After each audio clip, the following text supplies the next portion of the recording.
His name is on the title card, not mine. I pull up the version history. Every single line, my username. Every commit, every build, every fix. Mine. 8 months. Then I open the all-hands slide from last Friday. Project lead. Dren. His name. His photo. A project he has never once touched. That's what he did. He put his name on my work and walked into rooms with it like it belonged to him. I built the internal logistics tool the entire back office runs on. Not the concept, the architecture, the code, the fixes at midnight when it broke. The thing that actually functions. The one Dren has been presenting to leadership for 8 months. As his own.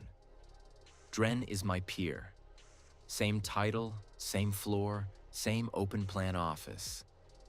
Glass-walled conference rooms where you can watch a meeting happen, but never hear a word of it. He identified something early. The person presenting the work gets the credit. The person building it stays invisible. He decided he was going to be the presenter. The first time I watched him do it, I wrote down the date. That was the beginning. Every Thursday night, I pushed an update. Every Friday morning, 20 minutes later, Dren crossed the floor toward that conference room carrying a summary deck. My output, my structure, his name on the cover. I pulled the calendar records, mapped his standing one-on-ones against my own commit timestamps. 20 minutes. The same gap, week after week. For 8 months. He went through mine every single time and walked in there like he'd done the work himself.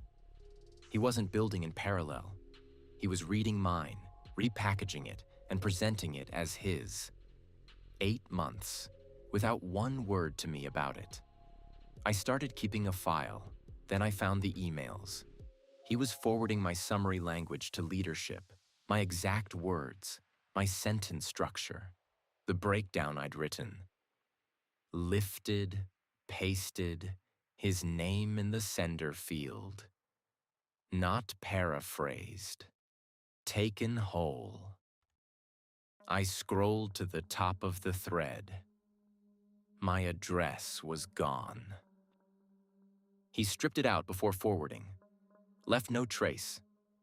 He read my work, took my words, removed my name, and sent it upward like he'd written it at his own desk. I screenshotted every thread, said nothing. Then I pulled the access logs, his credentials. 2 sessions, both after 11 p.m. He logged in, moved through the modules for 40 minutes each session, opened files he didn't write, and made 0 changes. 0. He went through mine and couldn't understand what he found.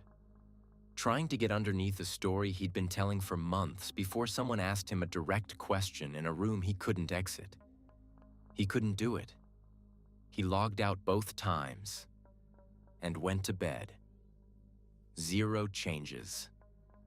I wrote that down too. Now I had 4 things. Version history, my name on every line, his on none. Calendar records, 20-minute gap, 8 months running.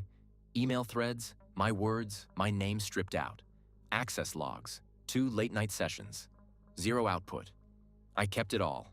Didn't send it to anyone. Didn't walk into Sable's office. Didn't say a word to Dren. I kept quiet, and I let the file grow. Then my phone lit up. Fen, external contact, offer on the table. I checked the time. 6:48 p.m. 2-week window. 14 days.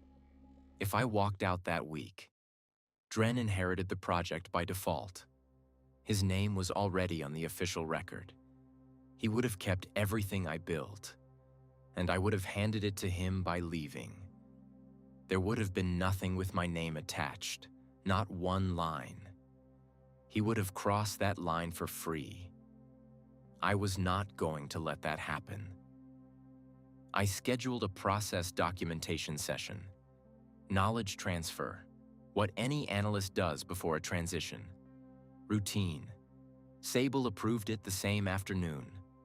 I put Dren on the invite. He showed up. I walked Sable through the system, layer by layer, every architectural decision, every structural choice, why it was built the way it was. She tracked it. She's sharp when the information is laid out plainly in front of her. Then I stopped. I asked Dren one question. One, about the load balancing logic in the third module. The same module he had described in a leadership meeting 4 months ago, as his own design approach. I had the meeting transcript. He paused. He said he'd need to pull up his notes. He didn't have notes. Sable's eyes moved to the screen. Not to Dren. To the screen. She didn't say anything. She didn't move. She went very still. The way people do when something they half knew just became something they can't unknow. I didn't name what just happened. I opened the printer tray. I printed the internal process documentation. My authorship stamp in the footer. Dren's name on the official project title above it. I set it on the table between them. I closed my laptop. I said, "I think that covers it." I walked out. No confrontation. No email to HR. No raised voice. No conversation with Dren afterward. Not that afternoon. Not the next morning. The version history existed.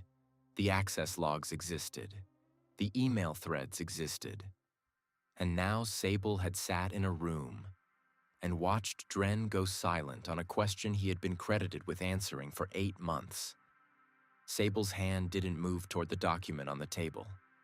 She just sat there. My badge is on my desk, not clipped to anything. My laptop is still open. Version history on the screen. The process doc is still on the conference table. My phone is face down. Fenn's window closes in 4 days. He took credit. I kept receipts.